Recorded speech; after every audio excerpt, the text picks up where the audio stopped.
Shalom and welcome back to the Rabbi Avi Show. Today we are truly blessed to be joined by a voice that is quickly becoming one of the most influential in the Jewish world. He's a bridge builder, an academic, and a podcaster in his own right, hosting the thought-provoking show, The Fifth Question. I'm thrilled to welcome Rabbi Daniel Levine. Daniel, just tell us all about yourself. Yeah, well, thank you so much for having me. It's great to meet you. I currently live in Irvine, California. I'm both the Hillel rabbi for Hillel at UC Irvine, and then I'm also a Jewish studies lecturer at UCI, teaching classes in Jewish history and Jewish philosophy. And I've been doing this for about 9 years. So it's been, the only place I've ever worked, but it's been an incredible opportunity. As we were talking a little bit offline, I grew up in an Orthodox community. I spent a couple of years living in Israel in various Orthodox yeshivot, ultimately received smicha through the Rabbanut, and then halfway through college, happy to get into this, sort of ventured away from the Orthodox Jewish community, but stayed very much within, what I consider to be just the pluralistic, post-denominational soup of American Judaism, and, have never looked back. You have a family, you've got a wife, you've got a little one. Is that right? We have an 11-month-old baby, so That's that means exciting. 5 a.m. wake ups and everything. No, but it's incredible. It's been a great year. Very steep learning curve, but it's been incredible. Was there something that was a spark that moved you from being a scholar of the past to being a leader for the future?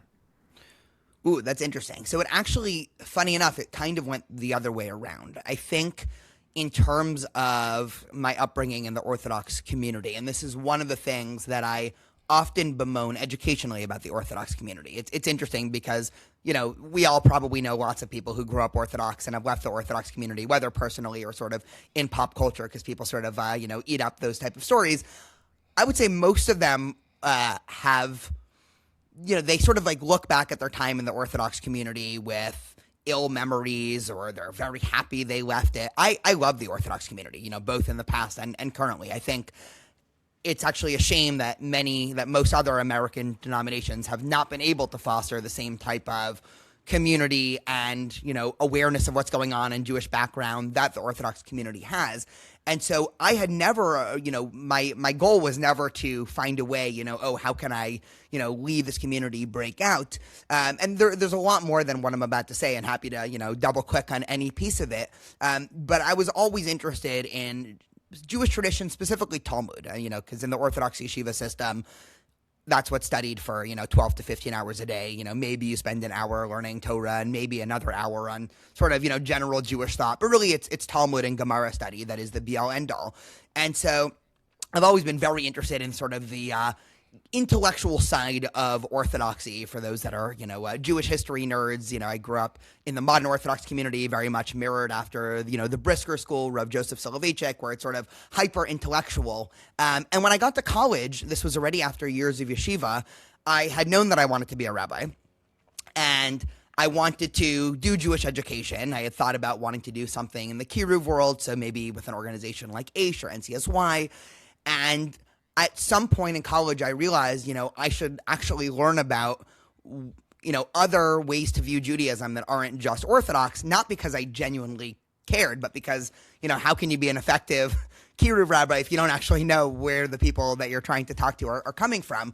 And that led me to start to do a lot of reading about Jewish history. Now, in the Orthodox community, you actually don't learn that much about Jewish history. Like, yes, things are in some way contextualized. Everyone could tell you Maimonides was, lived in the Middle Ages. But the idea of Jewish history in the academic sense, where you are explicitly recognizing the fact that, like all things in the world, Judaism is a system that undergoes change and evolves, sometimes from inside forces and sometimes from outside forces. And it's this organic living thing that is not, this essence that is unchanging that goes all the way back to Moses at Sinai, which is very much, at least the Orthodox view I grew up with, sort of started to knock me off, in the Orthodox world, you say, the derech.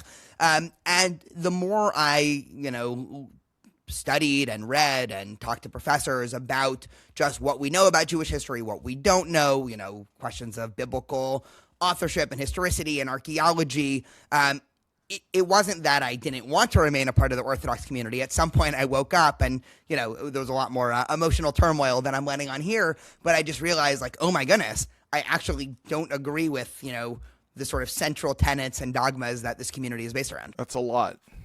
That's a lot. I mean, one of the parts, and I feel like in a way I've gone in a different direction, but and we have a lot of common ground there.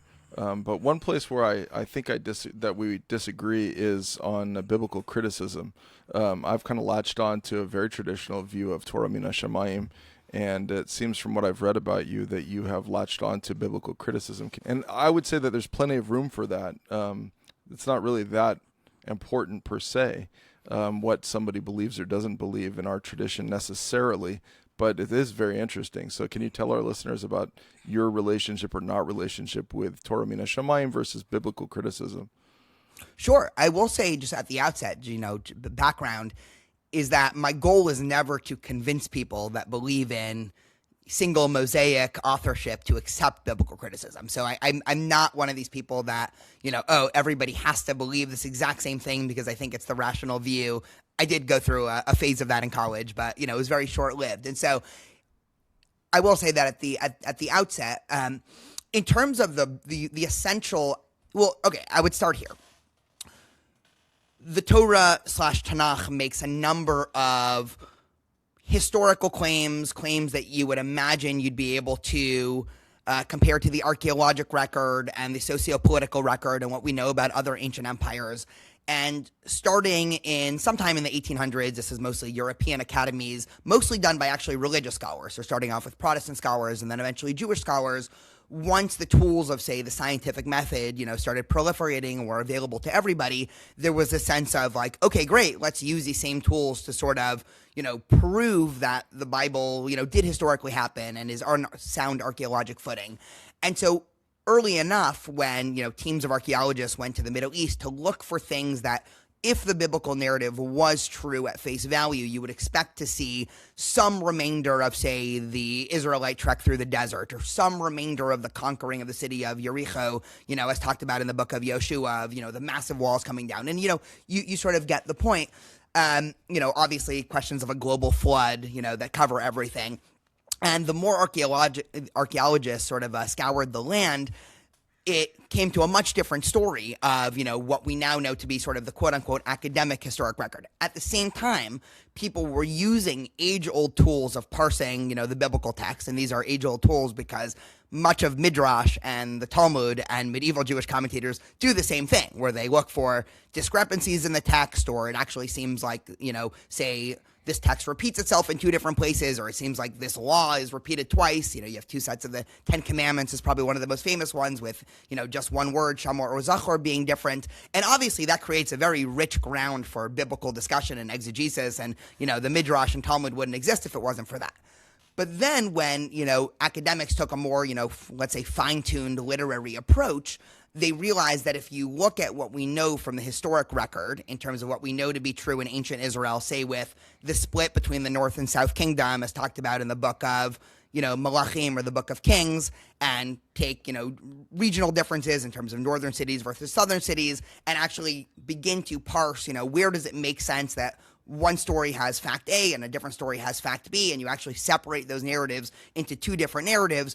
A lot of the biblical texts can actually hold as their own as composite texts. And this leads, again, there's a lot of different things that people mean when they say biblical criticism, but I would say, to summarize it, without talking for the next 4 hours, it's the idea that, one, the Torah was not written, single-handedly by either Moses or God, that it was a composite text by different groups of people over the course of hundreds of years, reacting to various socio-political concerns that were happening around. And when that matches up with, again, what we know about the archaeologic record of, okay, when do we actually have, proof, quote-unquote, or support that different kingdoms existed and different kingdoms fell apart, and Sanherib destroyed the north and the Babylonian exile, and you compare it to other texts that we have from other ancient empires such as Enuma Elish, just to name one, the vassal treaty of Esarhaddon, to name another. There's a lot more parallels there, which lead most scholars to think that, okay, the Torah is actually made up of these different texts that were created at different times. Can that viewpoint actually deepen your commitment to Torah, or what does that do to your relationship to Torah, having that point of view? It's such a good question. So initially it did, because I was coming from an Orthodox background. And so the Orthodox community is a very, halacha-centric, right?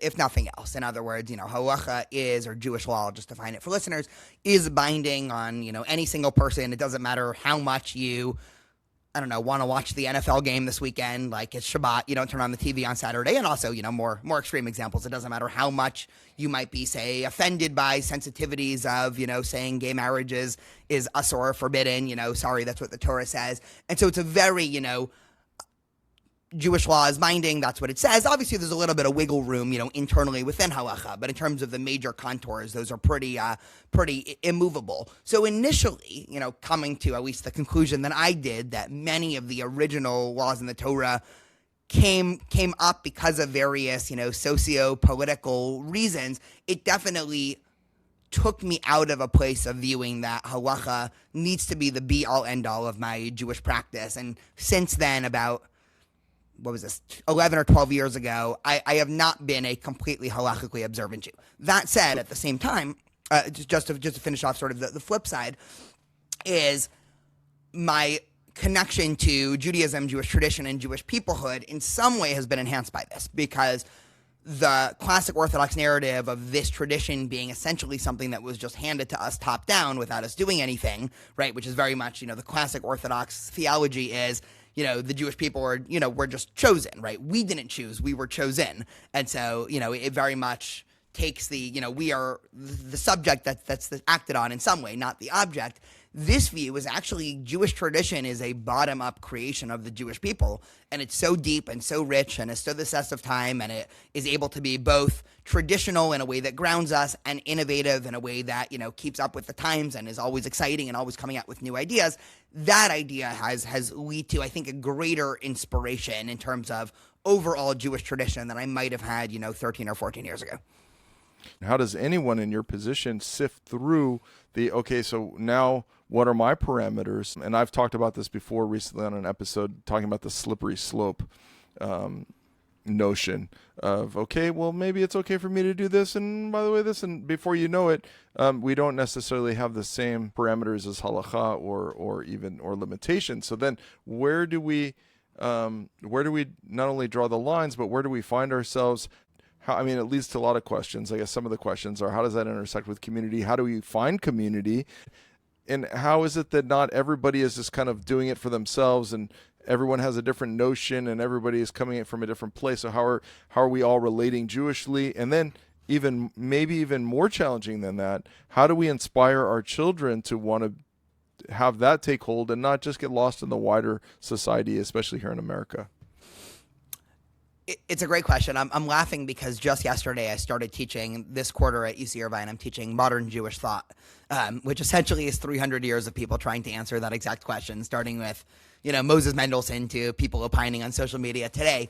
I'm going to counterintuitively say that there actually isn't a good answer in terms of I totally agree with the slippery slope. And this is, I think, what probably distinguishes me from a great number of non-Orthodox rabbis who would sort of poo-poo the question and say, no, you can totally do it. You can focus on values and community and continuity and maybe Zionism and all of these things. I do think that. I do think those can be, good placeholders at time. But I do think this sort of is the question of our age, and by our age I mean since 1750, for the Jewish community of, if you, for what I believe to be convincing philosophic and epistemologic reasons, can no longer accept the traditional narrative of God coming to the Jewish people on a mountain, 3,300 years ago and giving us the Torah. How do you then ensure Jewish commitment and Jewish continuity? It is an extremely difficult question. And so I would be lying if I told you I had, answers. I do have reservations, and I've actually found myself oftentimes when talking to students, I do default to the traditional answer. And I do think if somebody is approaching Judaism for the first time, not within the sense of an academic class, but if they come to me as a rabbi and they are interested in learning about Judaism and about our origins and, Jewish law and all of these things, my default will be to do the traditional, pre-1700 answer that, any Jew would have received, which is, the Jews were slaves in Egypt, and then they wandered through the desert, and very much the classic narrative. Then if they push a little bit and they say, well, how can you believe this, or what about this? Then I'll sort of go into my other approach. But I agree with you in terms of the slippery slope. I think people who don't think there's a slippery slope are sort of, deluding themselves. I will say on the slippery slope question is there's always a question of, the slope is always slippery, right? And I say this because, I think just yesterday there was the terrible news of the 14-year-old Haredi boy who was run over by an Israeli bus driver. And just for people who haven't read that story yet, they're probably familiar with the fact that for 2 generations, the Haredi ultra-Orthodox community in Israel has not wanted to serve in the army, and this has become a new major political issue in the last couple of years, given that all of Israeli society has essentially mobilized to the army, and so you have these massive protests by the ultra-Orthodox community of saying, we don't want to serve in the army, and for them, they view that as a slippery slope. So the slippery slope is always there, and they're actually right about that. Not that I agree with their right? Like, I don't agree with their decision. I think Haredim should be in the army. But they are also correct that if Haredi society in mass went to the Israeli army, they would have a lot more people assimilate into Israel. It's going to change.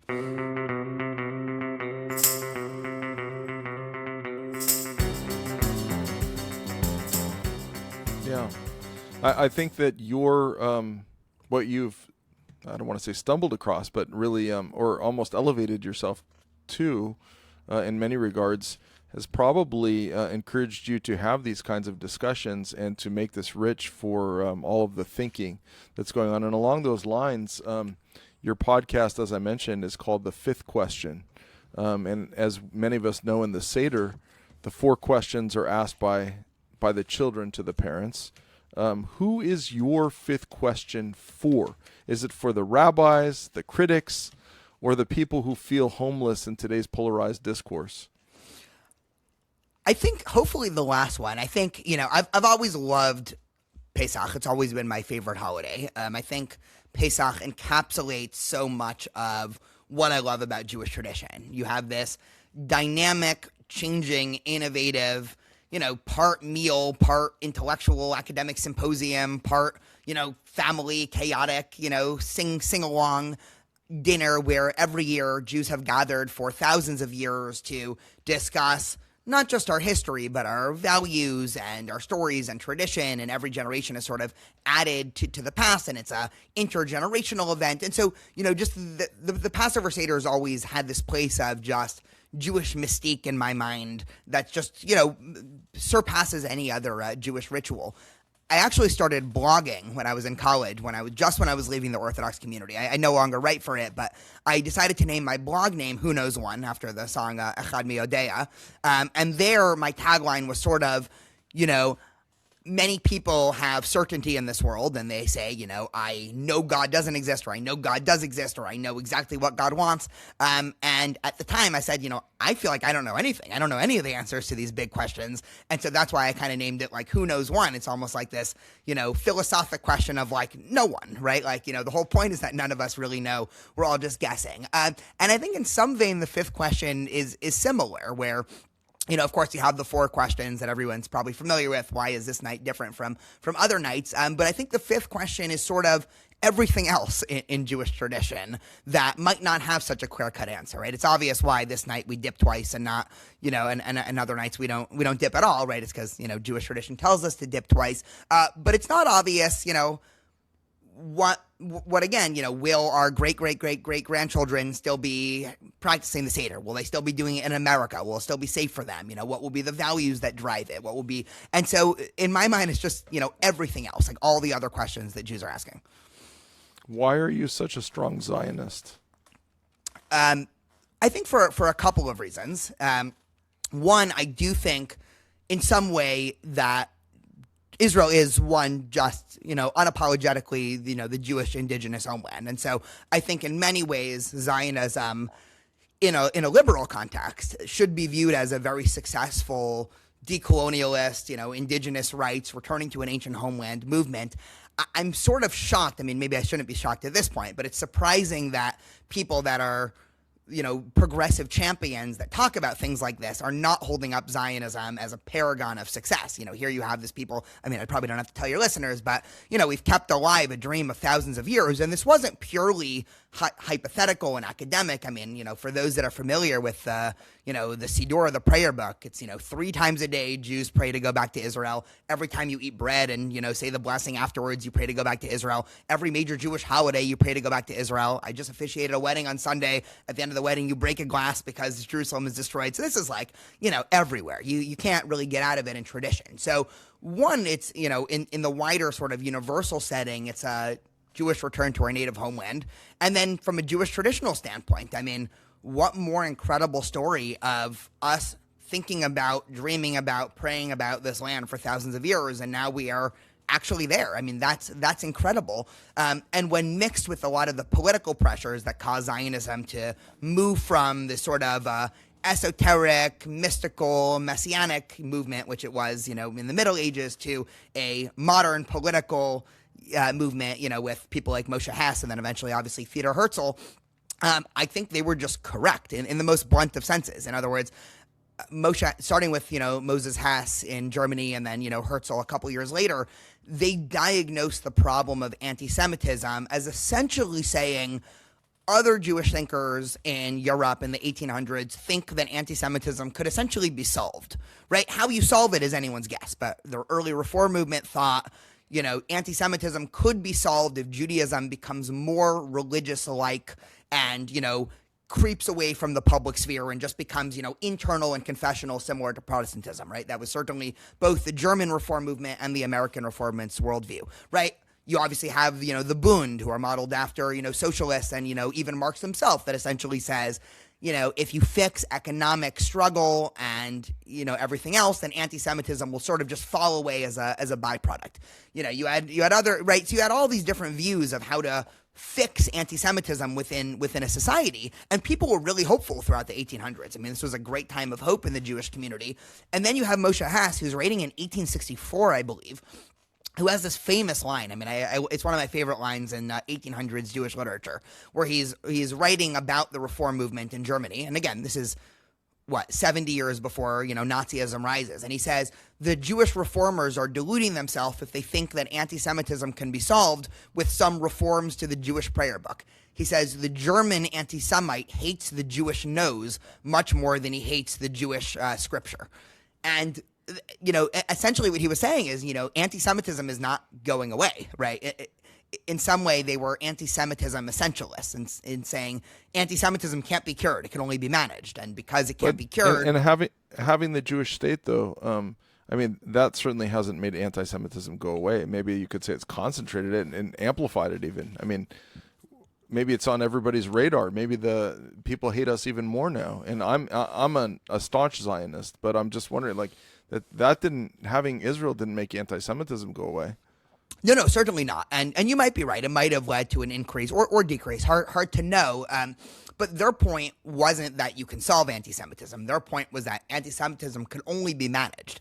And so their point was, I don't know if you have I'm coming up with a thought experiment on the spot, so it might be bad. But, right, like if you know somebody's going to break into your house, you're gonna maybe get a big dog and maybe get a weapon and, build a big, steel gate there. Right now, somebody might try to convince you that you can dissuade that person from breaking into your house. Maybe they're right, maybe they're wrong. But if they're wrong, you're going to be very happy you have that gate. And that was essentially Herzl's point. Herzl didn't think, or, Herzl's a little bit different because he had the socialistic impulse. But, later Zionist thinkers, in the early 1900s, they weren't naive enough to think that anti-Semitism is just going to be a solved issue. They did think it would get better, once Jews are on the, a nation state just like anyone else. But ultimately they said, well, if you think there's a good chance that guy's going to come break into your house, it's best to have that, giant iron gate protecting you. And so, at least in the political sense,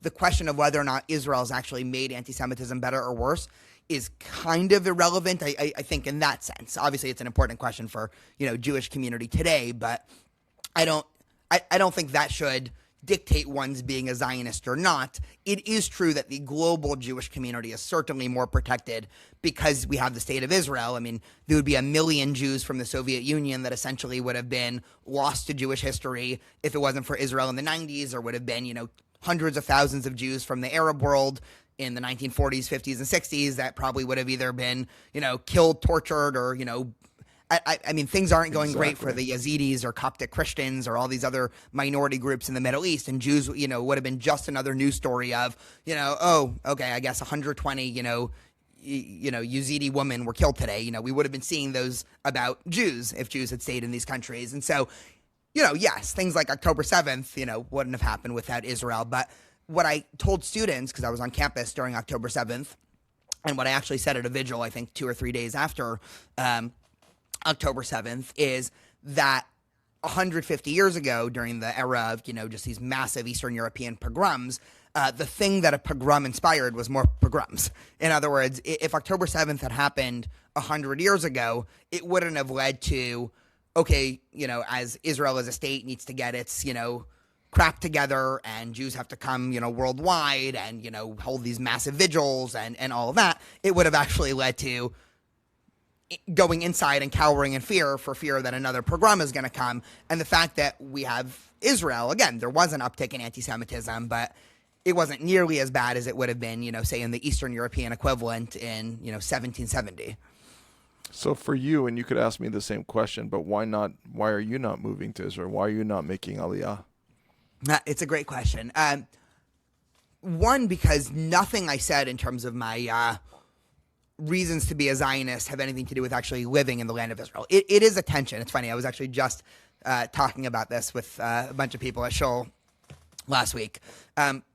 So one, there always have been Jews in the diaspora, which I think is just an important historic tidbit for people to know, starting with, even before the Babylonian exile, just for those that, know their history. There were Jewish groups living in Egypt as early as the 7th century BCE, maybe even the 8th century in places like Babylon. So there was always Jews that were living outside of what we consider to be, mainstream Israel. Even in the story of the Torah, right, you have, half or a third of the tribes asking, hey, we don't even want to cross the Jordan. The pastures are better for our flock on the other side of the Jordan. We'll come help you win the war. But then, Reuven, Gad, and some of Manasseh, we're going to stay here in Jordan. So even they were saying, hey, if, conditions are better in quote unquote exile, we're going to stay there. And so I think, it's important to recognize that. I do think Jewish life in America is generally pretty good.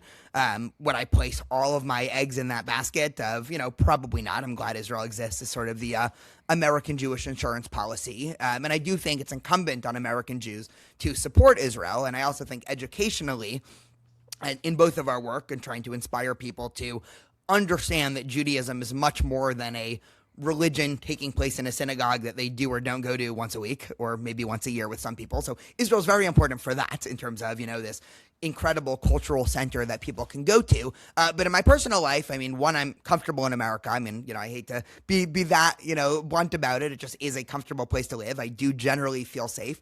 And also just ideologically, I think I can fulfill a Jewish mission here a lot better than I'd be able to in Israel, in terms of, again, essentially, I know I said originally what I wanted to do with Kiruv, and then I sort of moved away from that. But essentially what I do is still Kiruv. I mean, I'm taking people that don't have much of a Jewish identity and connection to Jewish tradition. Most of the students that I serve are not coming from traditional backgrounds. Very few people have ever, before I meet them, even heard of things like the Talmud. And, I'm enriching them within this Jewish life, both the intellectual tradition and just the Jewish culture. And the reality is I just wouldn't be able to do that in Israel. I'm curious if your answer would be similar.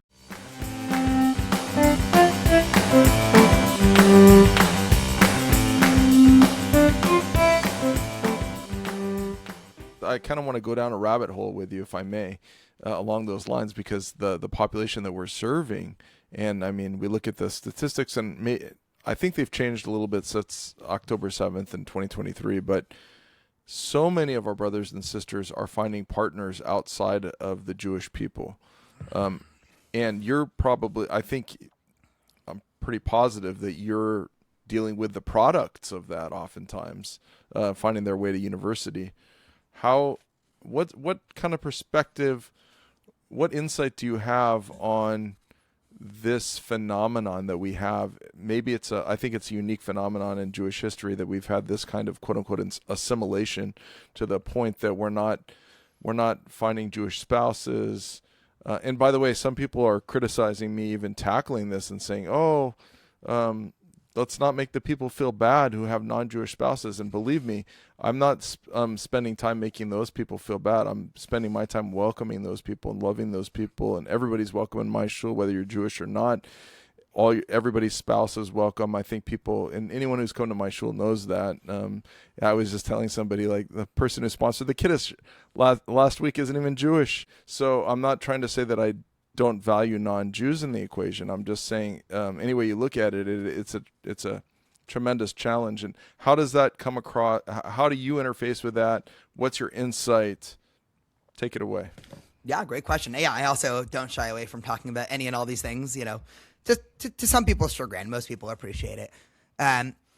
I'll say a couple things. One of the interesting differences between maybe young Jews in America in the last 20 or 30 years and the last 200 years of Jewish history, where there wasn't as high rates of assimilation, but, Jews marrying non-Jews, and even, in the early Haskalah period, in Germany in the 1800s, many Jews actually converted to Christianity to try to assimilate. So it's not a completely new phenomenon. I will say what's different is there are a lot of young Jews who are themselves planning on marrying people who aren't Jewish, but very much care to still remain a part of Jewish community. That's something new. That's not something that would have happened 100 years ago. In other words, 100 years ago, it was almost definitional that if you're a Jew who chose not to marry Jewish, therefore that proves you don't care about Judaism, and it would have been almost a one-to-one relation.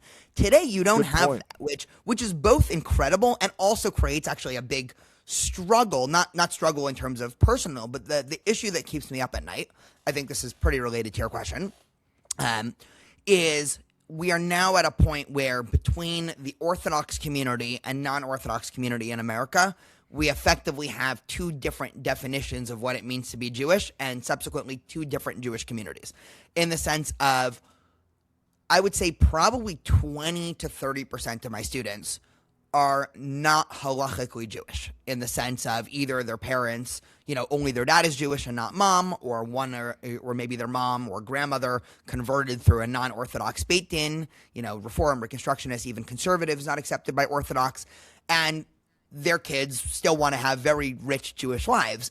I now essentially just, in my mind, just have two different definitions of Jewishness. I think that, there is the halachic definition and there is the Jewish peoplehood definition, and these are not the same thing. And the analogy I always give, I've been thinking about this analogy a lot because I talk to a lot of students who are in this position that themselves struggle with their own Jewish identity because maybe they've been told by, Chabad or the like that, oh, you're not actually Jewish, is, let's say I were to move to France and, spend a couple of years there, but, everyone knows I grew up in San Diego and I've never lived, aside from a brief stint in Israel, I've lived my whole life in America. I'm an American citizen. But let's say after a couple of years in France, I say, I want to revoke my American citizenship, right? Totally legal thing to do. The question is, am I still American or not? It's an interesting question because on one level, no, right? Legally, I am no longer American, right? If I tried to come to America to visit, I would need a visa and, a green card and all those things. On the other hand, somebody looking at me would be like, yeah, dude, of course you're American, right? You can't just give up, your Americanness is not contingent on you, filing some paperwork online. And I've started thinking about Jewish identity in the same way. In other words, patrilineal Jews who are involved in the Jewish community, like, they're Jewish the same way that I'd be American in that, case I just gave. Like, yeah, you're Jewish. You talk the Jewish talk. You're involved in Jewish community. You're doing all the Jewish things. If you wanted to say, officially legalize it in a way that, open doors to some of the more legalistic parts of Jewish tradition, say counting in an Orthodox minyan or serving as a witness for the Orthodox community or anything like that, like, yeah, you got to apply for the paperwork and you got to do all the things, but that doesn't call into question your fundamental Jewishness the same way me revoking my American citizenship, I don't think would call into question my Americanness. But again, it is a very fraught issue because nobody likes to be told, if somebody's had an identity their whole life that they're Jewish, you don't want to be told like, oh, actually, in some way, your Jewishness is lacking. So the question of Jews marrying non-Jews, it is a very difficult question. And I would say, just the last thing, and then I'm curious if you agree or disagree with this. I know we talked about this a little bit offline. I've started using the language, in Jewish law, there's a language called lechatchila and b'diavad. And just to translate that for listeners, lechatchila means a priori or ideal. B'diavad is post facto or post hoc. So the two ways to view it is, let's say somebody asks the question of, can I make kiddush Friday night over orange juice, right? Let's say I just don't like the taste of wine. Can I use orange? This is a very banal example. What most rabbis would say is, listen, ideally no, right? Ideally you use wine or grape juice. If you don't have grape juice, you actually use challah, then you use beer, right? There's a whole hierarchy of things that you do before orange juice. But if you come to me and say, hey, Rabbi, I did this crazy thing. I made kiddush over orange juice. Did it count? Do I need to make it again? What any rabbi should say is, no. Post facto, b'diavad, like you did it, it's fine. I'm not going to say you're a terrible Jew and whatever. I think I've started viewing intermarriage through that prism. It's not ideal. People get upset at me for saying that. I think all things equal, Jews who want to be a big part of the Jewish community and, have their life revolve around Jewish tradition, it is better and easier. And, you secure your chances of your kids wanting to be Jewish a lot more if you marry Jewish.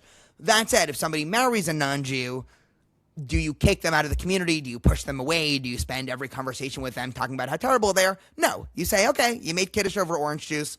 Like, let's move on from there. If you have practical questions about maybe conversion down the road or something, great. If you don't, and you just want to remain a part of a Jewish community, with a non-Jewish spouse, like, great as well. I appreciate what you're saying. I mean, one thing that's leading me down another point, and any one of these could be a whole episode in and of itself, though, so I kind of hesitate to do this because I have other things I want to talk to you about. But because here you are, outside the Orthodox, you've removed yourself from the heading, if you will, of Orthodoxy. And at the same time, I think Orthodoxy is so much not traditional Judaism, and I think we kind of hold it as the gold standard. And on the one hand, I'm very much committed to halakha, and I don't see halakha necessarily the way the conservative movement or those who call themselves Orthodox do. I would say I'm much more attracted to classical Sephardic thinking. It's not about an orthodoxy with its own artificial pressures that's in many ways is more Christian than Jewish. So when you talk about gerut, or you talk about conversion, or what I would call, I think similar language, I would call that naturalization into the Jewish people. Yes, I think politically you're 100% right that it's going to be a problem if you're not recognized with the quote-unquote orthodoxy. But on the other hand, who are these Orthodox people, and who is this rabbinate, and that you're even part of the Rabbanut in Israel on paper in a certain sense? It's just a lot of questions here. And what do we think is real traditional Judaism? And is it the people that dress in black and white all the time or wear streimlach on their hat? Are those the real Jews? How about the Hasidim? So how does this all factor into the calculus of what you're talking about? And how am I wrong? No, I don't. I think, I partially agree, partially disagree. Think, going back to our conversation of Judaism as this, alive and growing organism, is it kind of allows for two things. One, there never was one Jewish view ever in our history, right?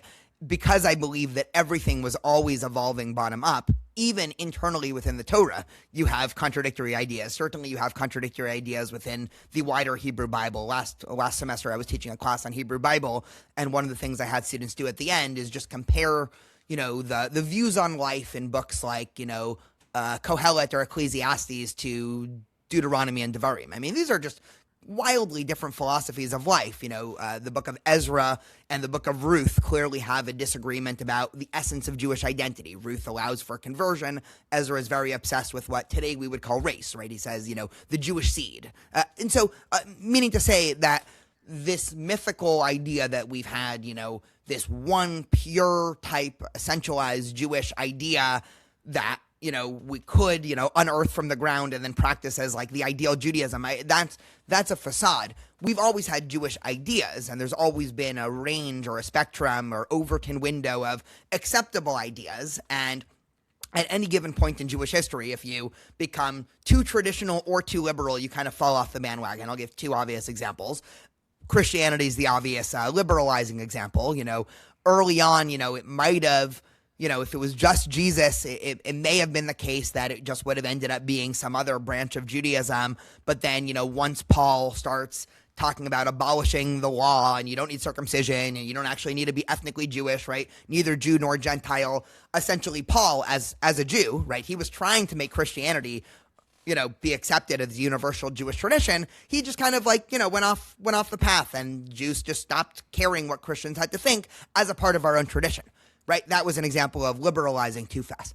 On the other side, today, still, there's a group in Israel called the Samaritans, right? Many people know that from Good Samaritans in the New Testament. Dwindling, this tiny ethnic group. And the Samaritans, they have a little bit of a murky history, but essentially, the mainstream historic perspective on them is when many of the Jews were exiled during the Babylonian exile, which from the academic perspective was a time of major development of Judaism in those 70 years of exile.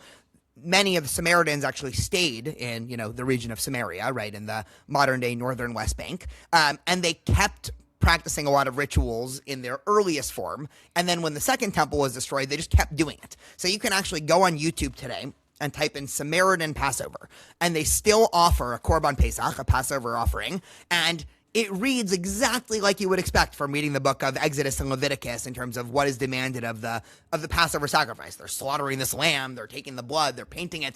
And I always show this to students, and I ask, is this Judaism? And they all say, no, of course not. And I say, well, it's funny because in some way this is the most, literalist reading of the Torah possible. It's more Jewish. Yeah, it's like more Jewish in a way. Exactly. And this is an example of a Jewish group that not refuse. I'm sort of, painting a narrative around them, but they stayed so traditional that they also kind of fell off the bandwagon. So meaning to say, I don't think that there's such a thing as what is the correct, authentic, right way to be Jewish. There's clearly you can dip off too quickly on one side. I do think with the modern ultra-Orthodox community, clearly to answer at least your narrow question, no one was wearing black hats even 200 years ago, let alone 1,000 years ago, right? So that's obviously anachronistic. People weren't even wearing kippahs, 500 years ago. This is a much more recent thing in Jewish history.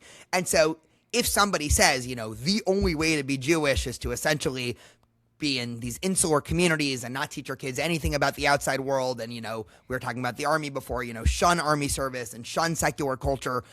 If you keep doing that for a couple of generations, perhaps that ceases to be, part of some main Jewish Overton window in a meaningful way. And the same way in the non-Orthodox community. I think, the most liberal end of the Jewish experience also, is coming up with rituals and ideas that, again, might cease to be Jewish in some, meaningful sense, off the left-wing side. But what makes me a pluralist, to get back to, what we were talking about before, is I think it's a pretty big Overton window. So I can look at a female Reform rabbi playing guitar to welcome in Shabbat, on a Friday night, and I can look at an ultra-Orthodox Jew in Borough Park who is just convinced that God only wants him to speak Yiddish and wear a black hat and anything else is treif.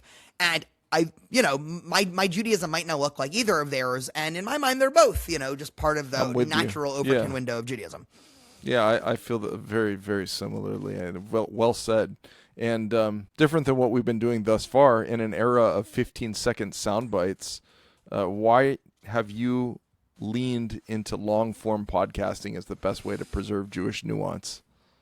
I think it's because I'm very bad at the 15-second sound bites. I don't know if that makes for a good 15-second sound bite, but no, I think all you need to do is open up the Talmud and, the rabbis start off debating some, small issue of whether or not a spoon is kosher. And next thing you know, they're talking about a story about demons, and then they're talking about some historic story, and then talking about them hanging out at a wedding. And then 6 pages later, they go back to the story about the spoon. Like, Jews have never been good at, short form bullet statements. And in an interesting way, because I think this is an apt comparison, the exact time that Jews were creating the Talmud, which is, again, just the most anti-short form book you've ever read, the Christian world was convening, say the Council of Nicaea and coming up with these very well organized, couple of lines. Here is what we believe. Here is the dogma. And so I think opposite. Exactly. And so Jewish tradition is just sort of like, it's all about the nuance, and every line, has commentary, which has other commentaries on it. And it's just very hard to do anything in short form. So even when I record, even after an hour, a lot of times I'm thinking like, oh my God, this could have been, a 6-hour podcast.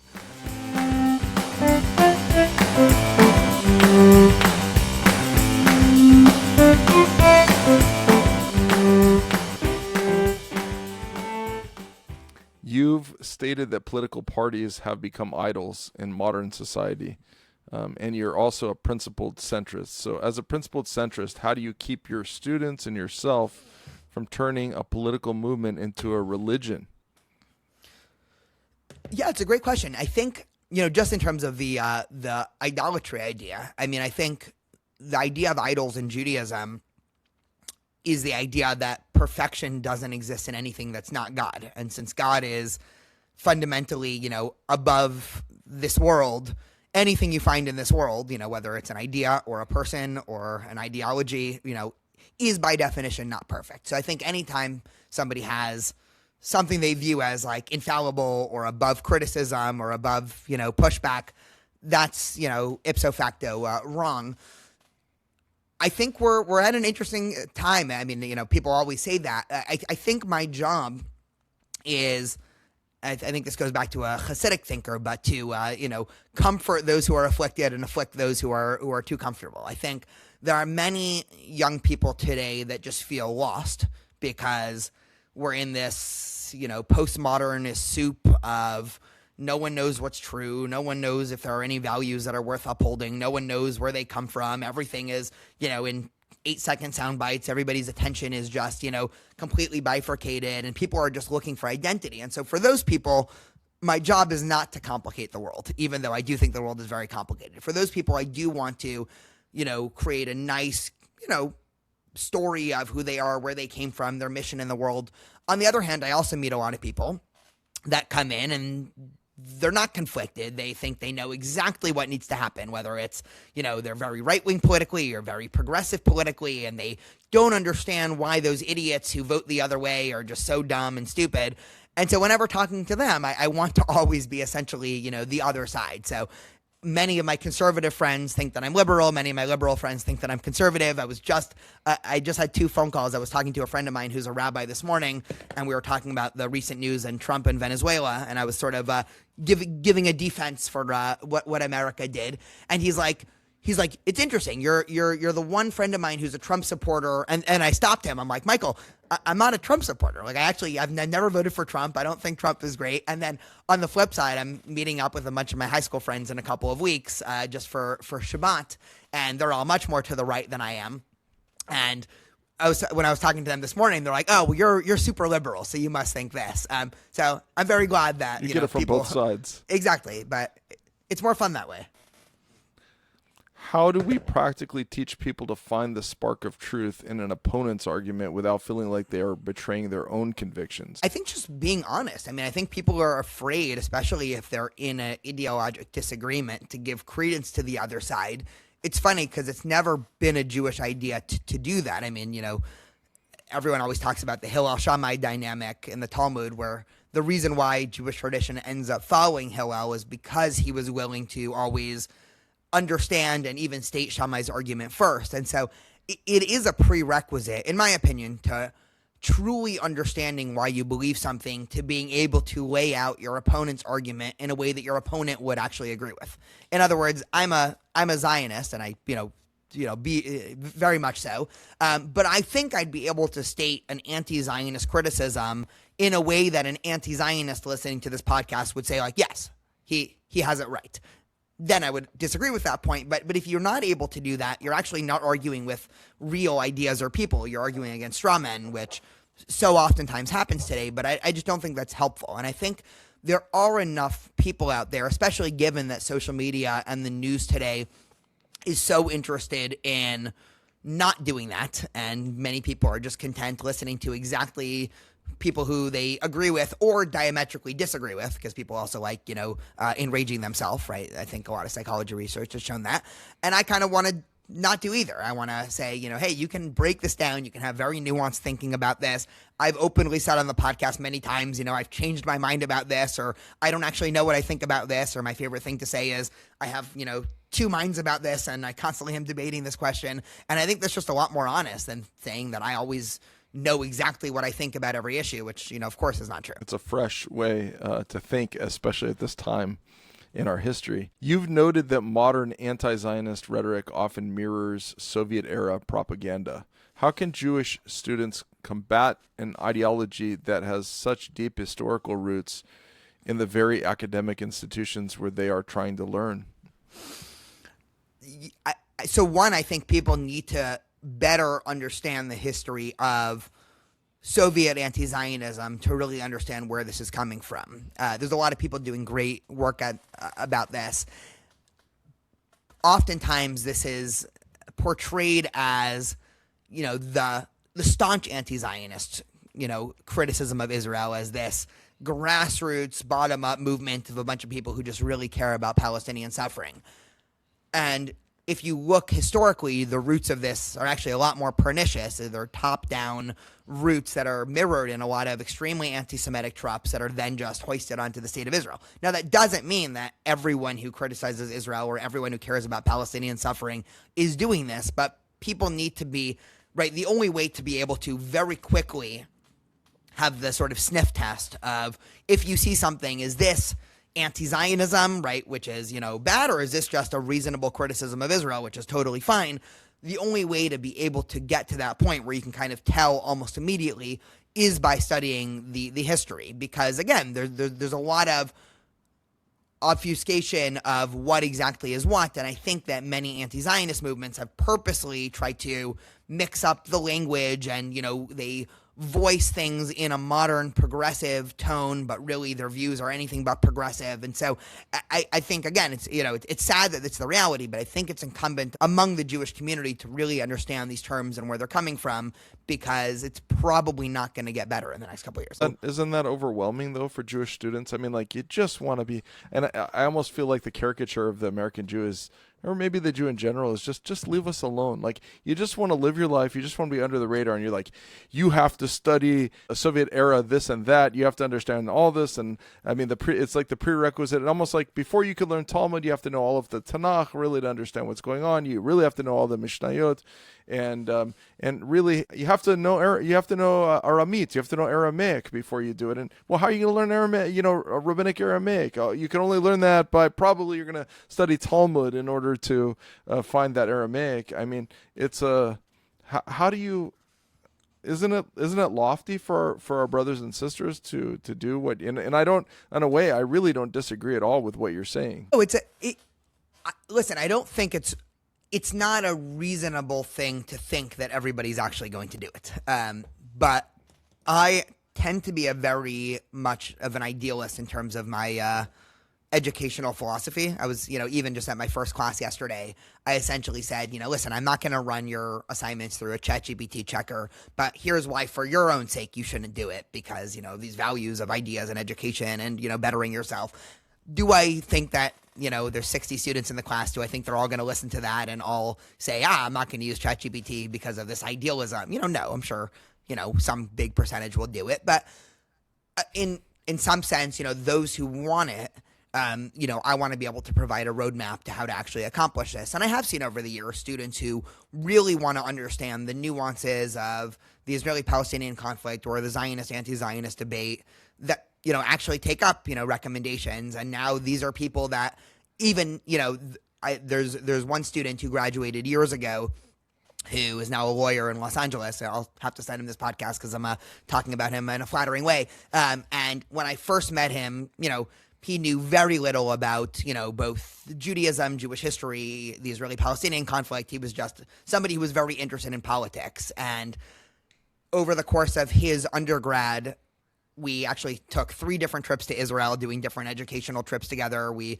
took trips to Washington, D.C. to go to Israeli political conferences and, have just stayed in touch. And now when news breaks, sometimes I'll call him to ask him his opinion because I value it so much, because we oftentimes disagree also in terms of politics. And so, when things like that can happen, it definitely makes me a lot more optimistic. But yeah, I mean, I do think part of the problem is that Judaism is just a whole world. It's a whole world that's separate from this, American cultural world. I don't have a good idea for how Judaism in the diaspora can survive outside of, more insular communities such as Orthodoxy, because again, Judaism did not evolve to be a confessional religion that has nothing to do with politics and nothing to do with, governance and anything like that. Judaism in its traditional form, Jewish law does not differentiate between religious and civil law, right? The example I give is if you want to know,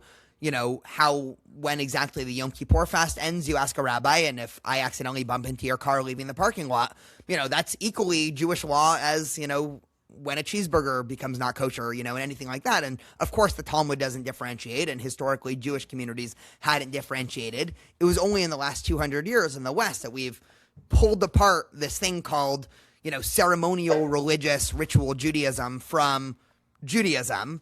And it seems like we haven't had much success of that being able to be enough of a political or a social force to keeping communities together, which I think is what we're seeing outside of the Orthodox community. So it is a tough problem. Reflecting on your time at UC Irvine, what's the biggest misconception people have about what is actually happening to Jewish life on campus today? My answer might have been different before October 7th, so I'll be honest about that. UC Irvine's always been kind of known as a, hotbed for anti-Zionism and anti-Semitism. When I was applying to college in 2010, my parents, and they were, I think, probably right about this. Again, I wasn't around UC Irvine in 2010. They told me not to apply to UCI because of anti-Semitism. And people that I've talked to that have been around this community, for 20, 30 years have sort of, agreed with that statement that it was very bad. When I got here in 2017. This was right after 5 years at UCLA. I did undergrad and grad school at UCLA. There was no more obvious public anti-Semitism than there was at UCLA. My hunch, and I think after October 7th, my hunch is proven correct. It's not that UC Irvine's gotten better. It's just everywhere else has caught up. And so in 2009 or 2010, it was considered like a national scandal and craziness that you would have, a very public anti-Zionist week with this huge billboard and, poster situation set up in the middle of campus talking about all these libels against Israel. That would have been like, oh my goodness, what is happening? Now every campus in the country has, an anti-Zionist week and a Students for Justice in Palestine chapter that, is just their entire job is just carrying out, anti-Zionist libels against the Jewish state. And then post-October 7th, with the encampment movement and everything there, UCI wasn't a great place to be, but it wasn't any worse than any other UC. And so it's not to say that things are terrible. And, I walk around with a kippah every day and feel, safe. And, the campus administration has been great. But I think the reality is post-October 7th has taught us that Jews have kind of re-entered history, right? I think we were kind of on a vacation from Jewish history over the last 30 or 40 years, and anti-Semitism was this hypothetical, theoretical thing that happened a long time ago. Maybe every couple months we're reminded of it when something like, the Pittsburgh synagogue shooting happens, and then everybody's like, oh my God, yeah, anti-Semitism, that exists. But after October 7th, just in a major way, it's just been on everyone's mind 24/7.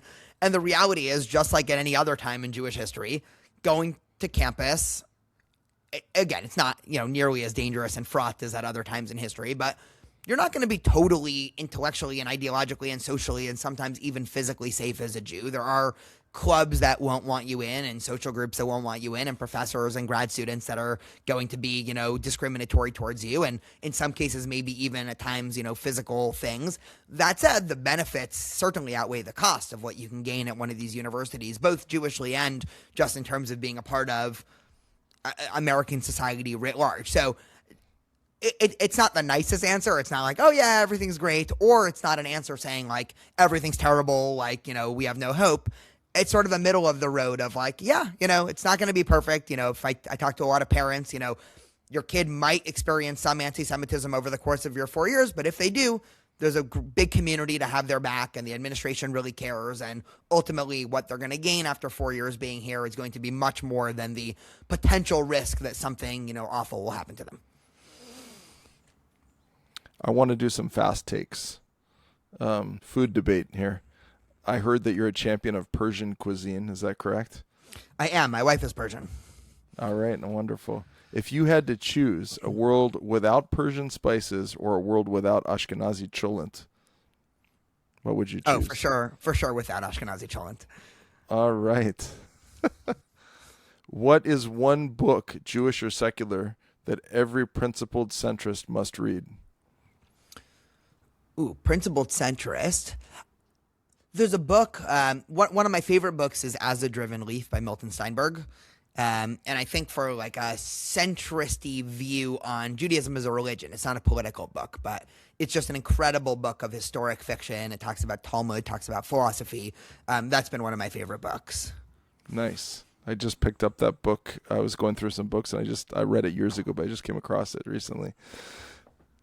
If you could interview anyone from Jewish history on the fifth question, who would it be, and what is the first thing you'd ask them? I think it would have to be Maimonides. I feel like I probably should have picked some biblical figure because that would be more exotic, to go more back in time, but only because I've been teaching about, Maimonides / Rambam for so many years, and there's such a debate about what he actually thought about anything because he's purposely cryptic, and I think I would just say, like, the floor is yours. I'm not going to talk at all. Like, what do you actually believe about God, Judaism, religion? Like, talk. And then I'd shut up for 45 minutes. And he'd probably answer you in Judeo-Arabic, and then you'd be like, will you put it through ChatGPT? And then Exactly. I'd have to put out the transcript. Or he'd probably spend 45 minutes being perfectly, very eloquent, but obviously obscuring what he actually thinks, and we'd be stuck with the same problem 45 minutes later. I would go with Rambam also. I like that. What would you say to the 20-year-old Daniel Levine sitting in yeshiva, unaware of the journey ahead?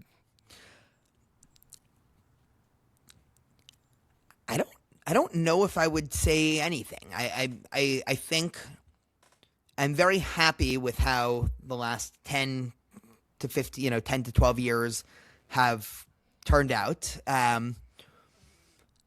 There were definitely times when I was still within a full Orthodox ideologic framework that I was in social situations where, because of my view of what Jewish law demanded, I acted in ways that now I'm embarrassed about, in terms of just the very blunt, black and white refusal to bend, what I believed was what I needed to do. And, I oftentimes didn't take into account the human cost of, you can't just have your way in every single situation. So maybe I would try to, temper that a little bit, but I don't think I would have wanted to say anything that would have drastically caused like a early pivot, because I think the journey, the intellectual journey, was very important to just how I view the world now, which is just to be critical, question assumptions. Whenever I talk to people that have very strong black and white views, I totally get where they're coming from, because I used to have that.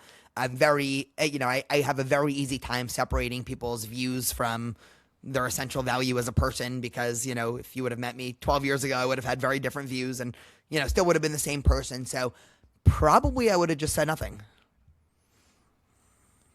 Rabbi Daniel Levine, thank you so much for gracing us on the Rabbi Avi Show. Appreciate your time and your insight. Thank you. This was a lot of fun.